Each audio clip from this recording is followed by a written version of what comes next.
Time to try e4. e4, e5. Maybe we'll get a... no, I guess we won't. Okay, this is some kind of gambit line.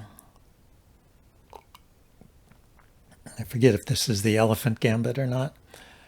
So if you take with the knight, he takes here. If you take here, he can push this. I think taking with the knight is interesting.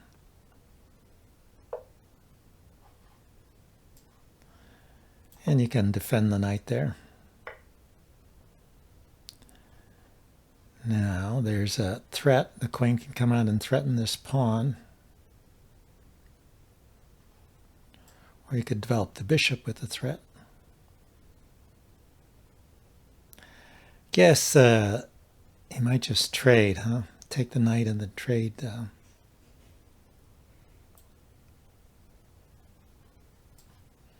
Okay, we'll start with bringing the queen out. I don't want to trade queens, so...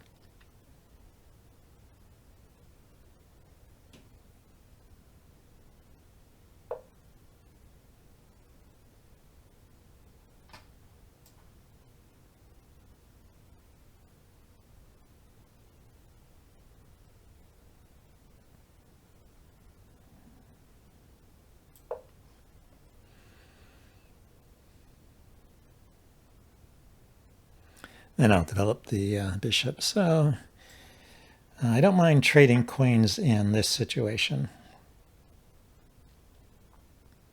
I just didn't want him trading queens here and interfering with my castling rights. Now this is kind of an annoying pawn here. I can castle, I can develop and attack his pawn. He develops and attacks my pawn. Let's defend it.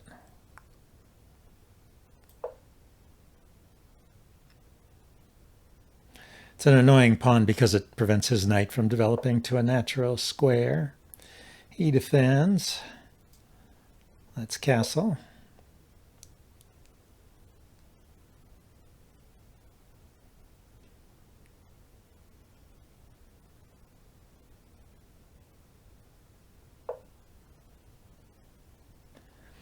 So he's going after this pawn here, which threatens the rook in the corner. So actually I need to defend that.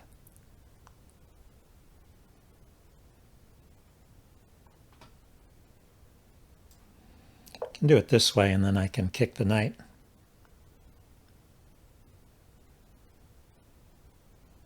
If I want to. I think developing though is probably better.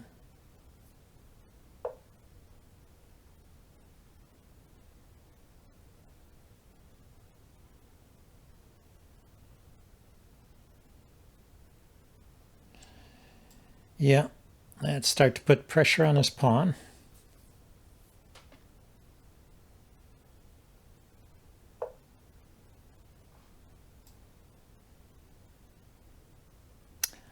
I wanted to go there right away. Guess that's not gonna work. Okay, let's kick his knight.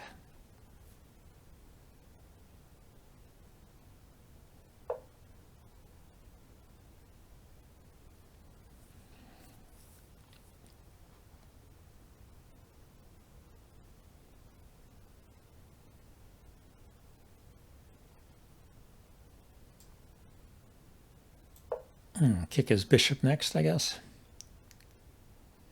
He left this pawn hanging, huh?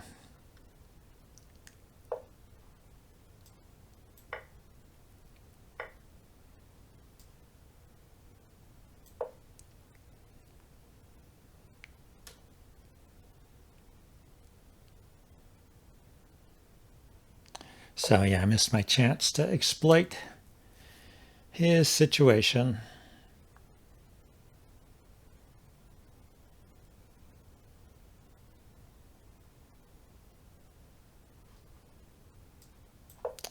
Let's drop back and bring the knight around.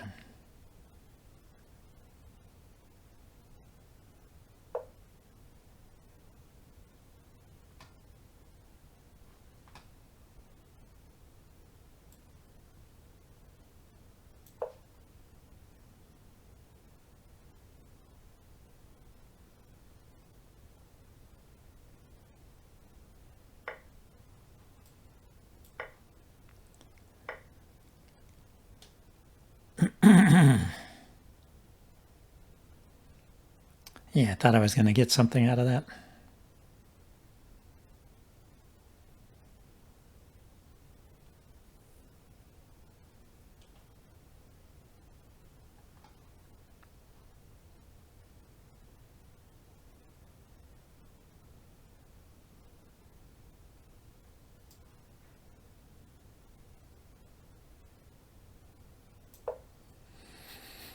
I'm just trying to go after this pawn then.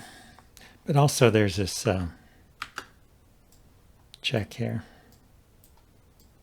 I was trying to figure out a way to move this knight with tempo, and this was the best I could come up with. Yeah, it didn't really help all that much. So take, then he's going to take the knight, huh?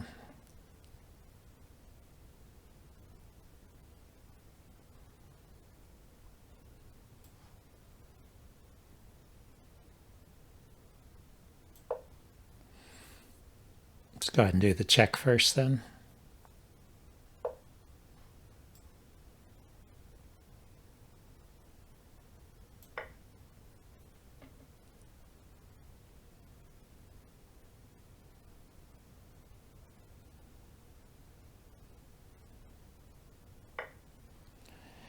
Yeah, sadly, he's got the ability to put his bishop here.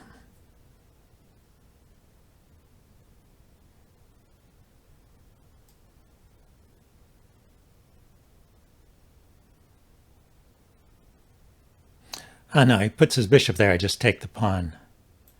So that's okay. I was jumping at ghosts there for a second.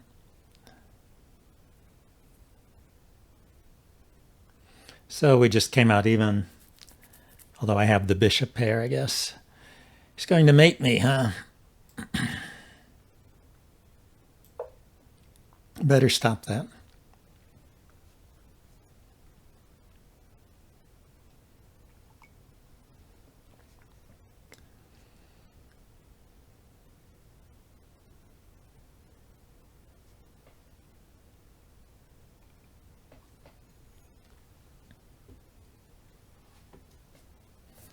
Well, it's been a little bit of a sleepy game here, but I'm holding on.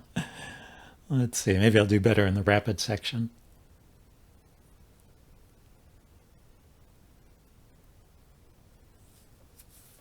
There may be a slight advantage for white here with the bishop pair, but hard to say.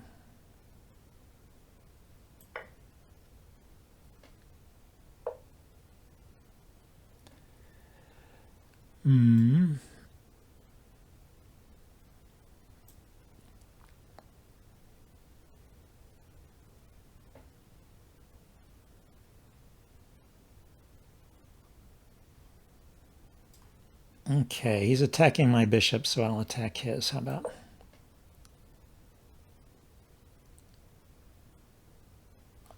I can take this pawn.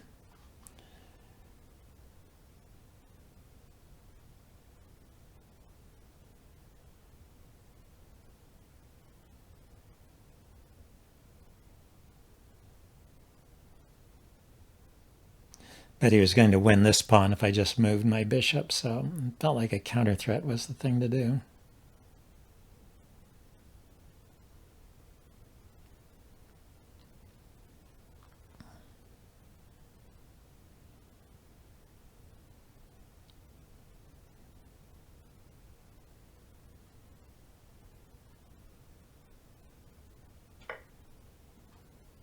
No, I just traded bishops, and I thought that was just leading to equality here. I think, yeah, if he grabbed the pawn, he would have been slightly better,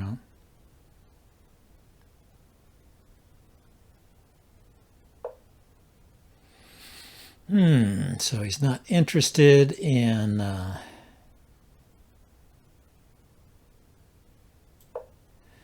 let's grab this pawn here.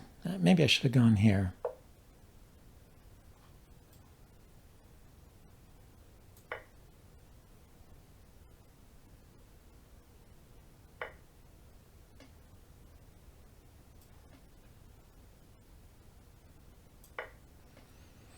So this way of exchanging leaves me does not leave me a pawn up.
Okay, just this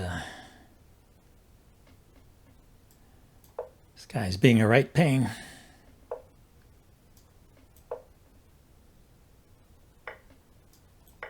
Okay, that's just a clearly drawn endgame.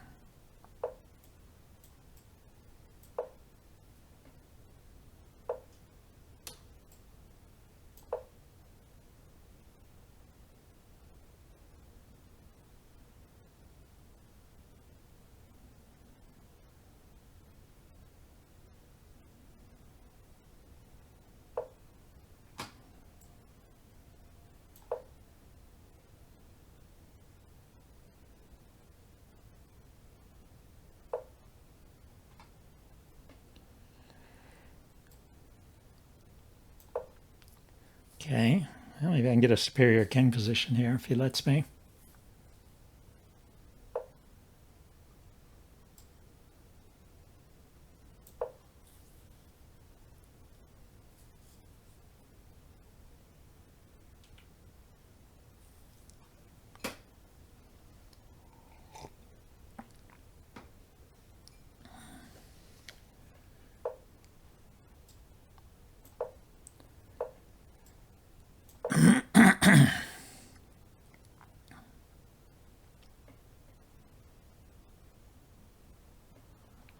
I can go back and forth attacking this pawn. I think he made a mistake here.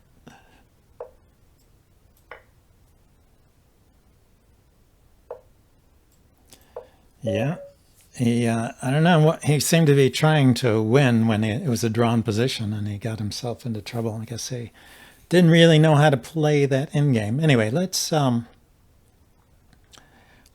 go back and see if we can get a rapid game here.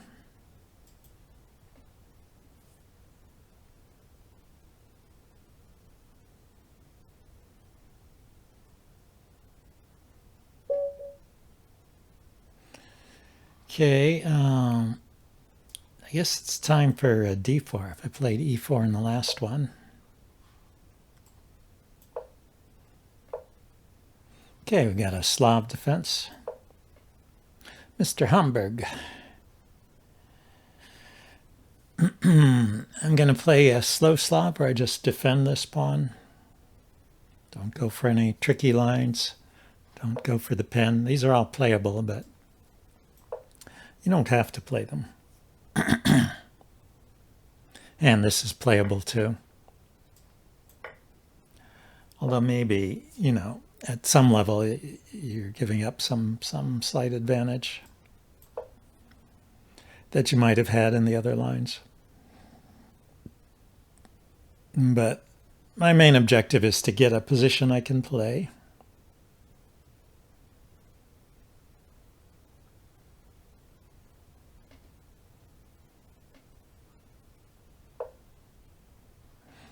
Okay, I'm just going to castle here. I've been moving kind of quickly, but so far I haven't seen anything out of the ordinary. Let's just castle. I'm just trying to remind myself to slow down. It's a rapid game, and I should try and take advantage of that. The extra time. So I think I'm going to try and build a big center give my bishop the option of going out to this side or this side.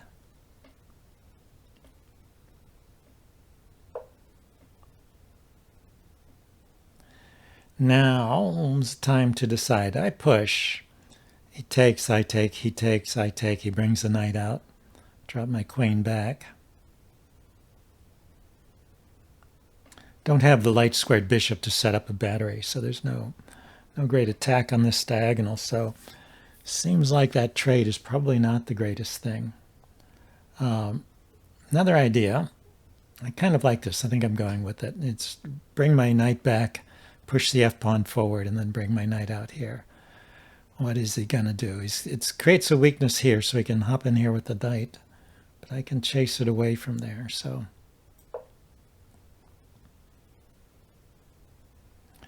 it is a bit dangerous creating these light squared weaknesses. But having a knight supported by 2 pawns on the e5 square is pretty strong sometimes. And then I just need to figure out how to best use this dark squared bishop. And it looks like, okay, so he goes for that. That means he'll take back with the knight and I'll have to move my queen.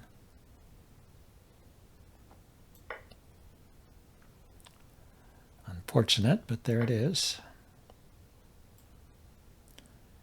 Okay, I want to keep an eye on this pawn and this knight.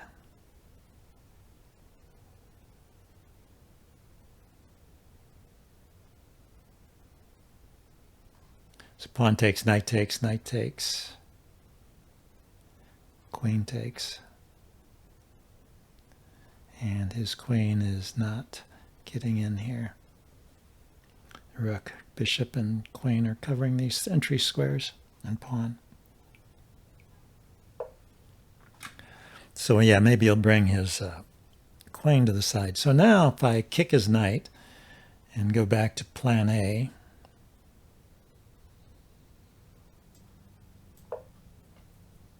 I guess I should do that just because he's going to be building up, increasing the pressure on this c5 point, and I want to kick the knight away from there before it gets bad. But I did open up a square here that he could get to. The e4 square. He can now sink a knight in there. I'll probably have to trade it off.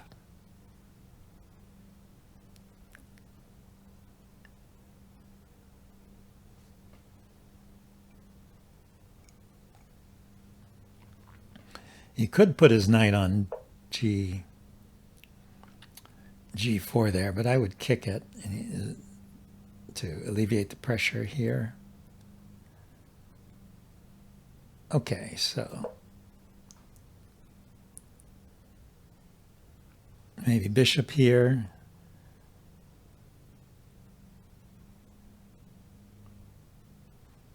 Support a knight on the e5 square.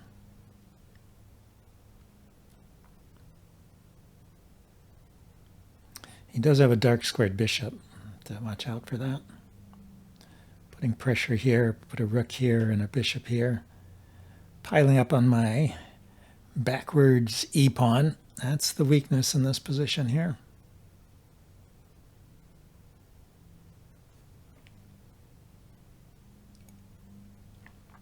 Well, I like that my opponent is using his time. Yeah, he's starting to see the ideas. So if I go here with the knight, he can jump his knight in here. Can go here with my bishop. I'm going here with the knight because I want to stop this bishop to c5 idea.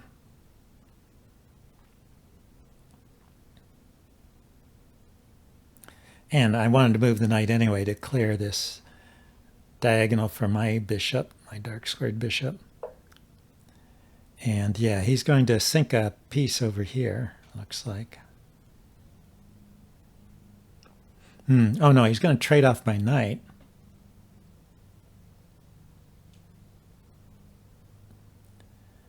And then put a bishop here, huh?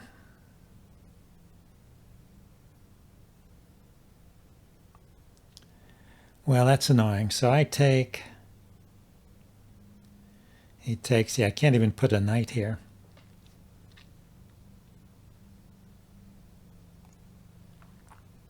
Put my bishop here. He takes, yeah, this allows him to inflict quite a bit of damage on me, but I don't see an alternative at the moment.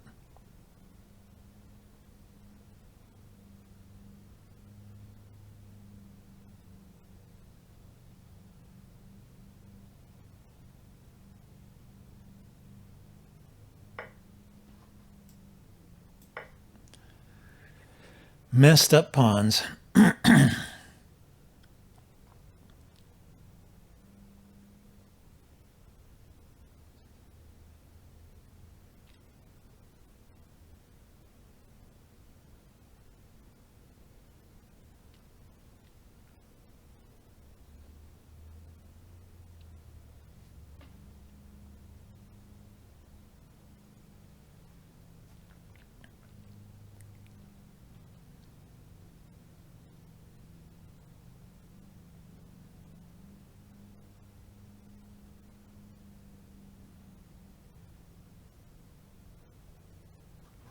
This does have a rook trapped on f8. So if I got a knight to this square, pick up the exchange, but it's defended by both his knight and his queen. I was just thinking his queen is probably going to go away and pick up some pawns over here, maybe. Maybe not. But if he did, then I would just have to chase his knight away. So yeah, I was just going to go here and pick this up.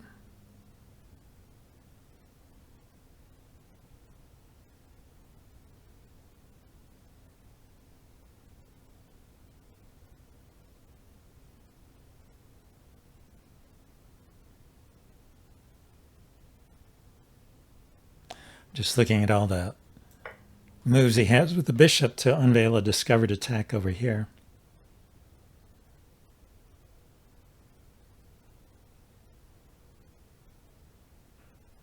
That exchange seemed to help me out. I mean, got my queen away from the pin, potential pin on the e file.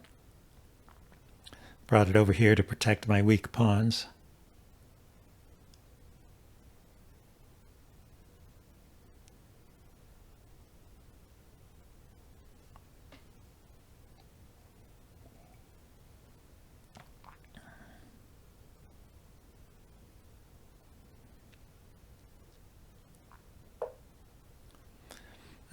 So he hits it that way. So I guess I'll go with the bishop then.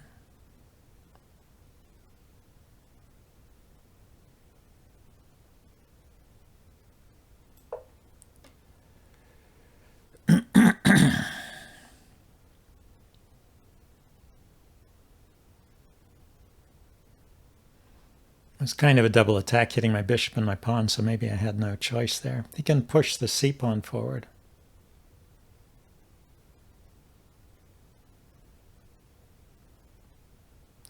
But then the queen's no longer attacking the pawn and my bishop can drop back.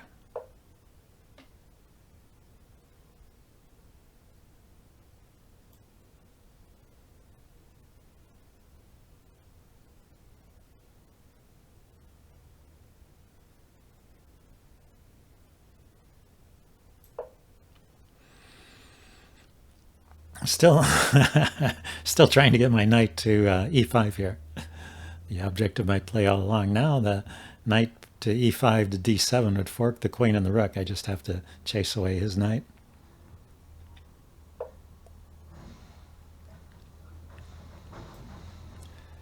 And he did it for me, huh? I guess there's kind of an assumption that I would want to defend the bishop, but I have better things to do.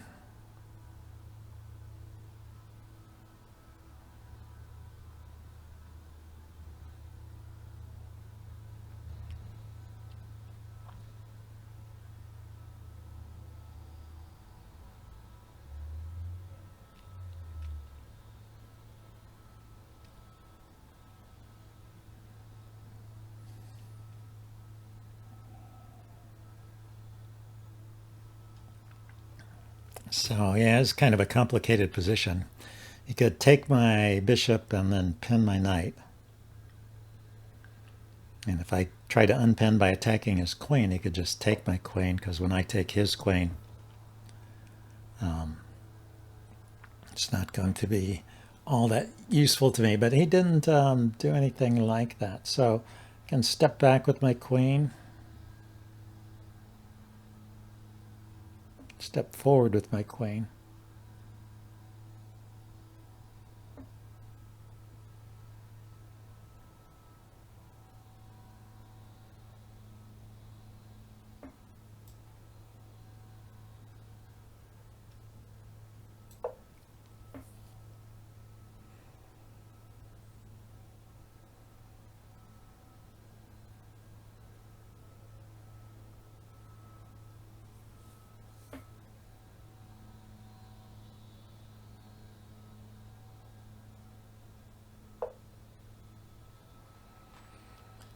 Yeah, so I can do this now, right? I go here.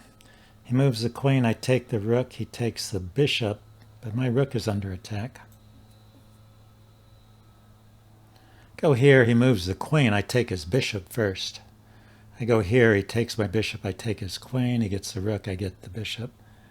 I think this works.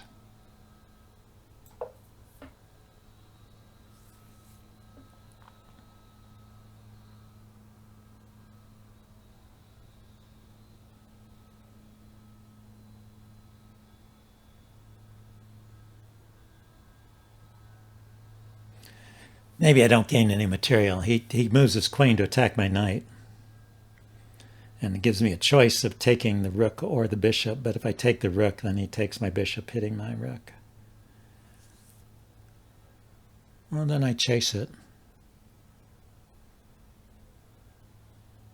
It's not a fork.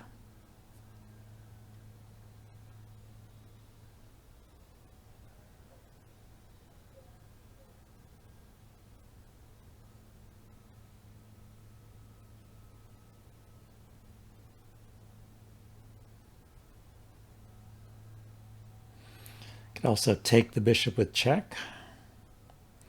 And he would have to take back with the pawn because my bishop is here, and that would leave his king side all messed up. Maybe that's also worth considering.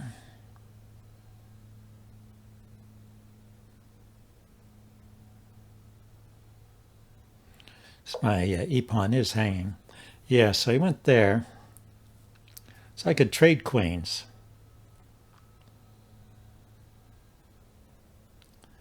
And take his bishop. And take back with check.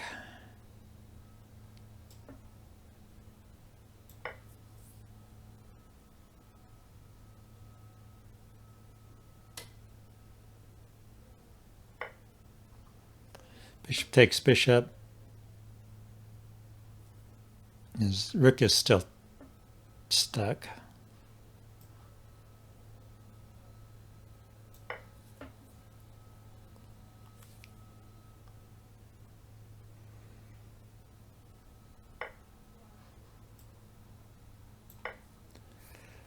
So that was the idea. Take there with check and then pick up the rook. So I've got two rooks. He'll win this pawn.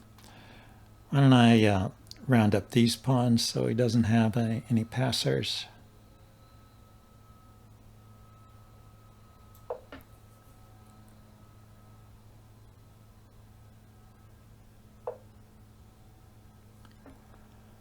Oh. Well, let's defend it then.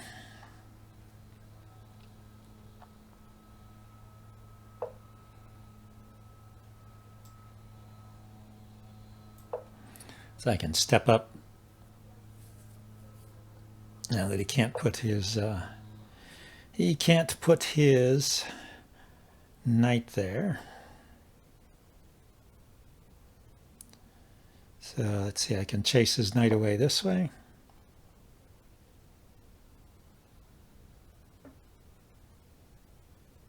Two, three, four, five. 1, 2, 3, 4, 5, 6. I do have an extra pawn, so I could give him my rook for pawn and a knight, and then I'd be 2 pawns up. Even with the doubled pawns, it's probably a winning endgame.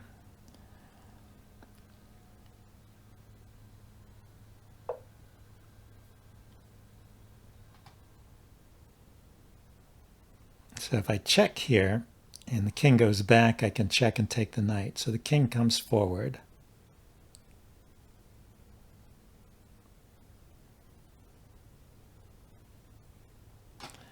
I don't know, I think I just pick up the pawn this way, huh?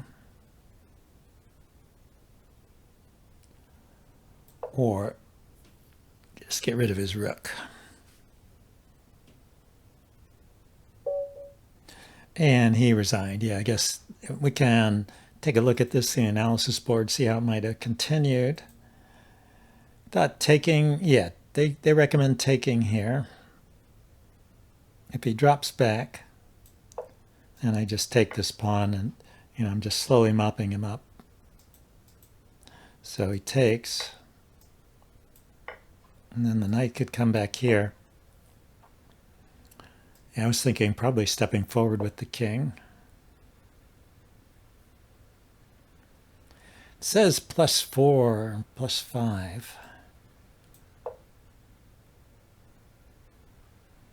So what's my idea? Maybe my idea is to walk my king around somewhere. What about this? This is interesting. It's a winning endgame.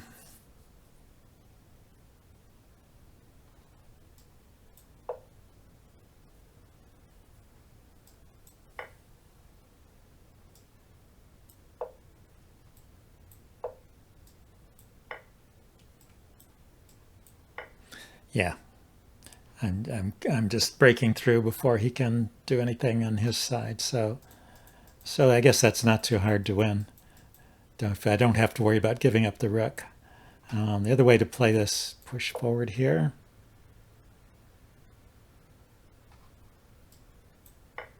If he takes, step up here. Now the knight can't defend this pawn, and then I can force a take of this pawn, and I'll have him outnumbered with pawns on both sides. So yeah, it looks like a easily winning endgame. Well, that was fun. Hope you guys enjoyed it, and I'll see you next time. Bye now.